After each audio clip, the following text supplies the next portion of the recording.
এই অঙ্কটি সবাই দেখো, এটা হলো আমাদের ভগ্নাংশের এখানে কি কি কাজ আছে, ভাগ এবং গুণ, ভাগ এবং গুণ। এটা আমাদের পঞ্চম শ্রেণীর জন্য নাকি? আচ্ছা, 4/3 ভাগ 5/6 গুণ 5/1। আচ্ছা, তোমাদের মনে আছে ভাগ থাকলে আমরা কি করি, ভাগ চিহ্নকে কি করি, ভাগ চিহ্নকে আমরা গুণ চিহ্নে পরিণত করব, করে পরবর্তী ভগ্নাংশকে আমরা হরকে লবের ঘরে, লবকে হরের ঘরে লিখবো। আমরা একটু দেখি কিভাবে করি, দেখো একটু। একদম সহজ, এই 4/3 লিখলাম, ভাগ চিহ্নকে কি চিহ্ন দিব বলছি, দিলাম গুণ চিহ্ন। এবার কি করব, হর কত এখানে, এটাকে আমরা লিখব লবের ঘরে লিখলাম, আর লব কত এখানে, এটা আমরা কার ঘরে লিখবো, আর বাকি যা আছে তা আমরা আগের মতো লিখে দেবো।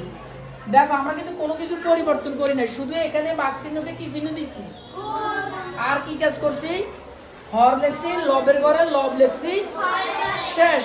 এবার আমরা দেখবো ভাগ যায় কিনা। দেখো এই যে এই 5 দিয়ে 5কে যায়, শেষ। 3 দিয়ে 6কে কয়বার যায়, 3 দুগুণে 2। আর কার যায়, উপরে আর কিছু আছে, আছে তো, উপরে কত আছে, ওই এক, একটা লিখতে হবে না, আর নিচে কত আছে, 4 আর 2 কি হবে, গুণ হবে, 4 দুগুণে, তাহলে কত হলো, 8/1। সহজ না?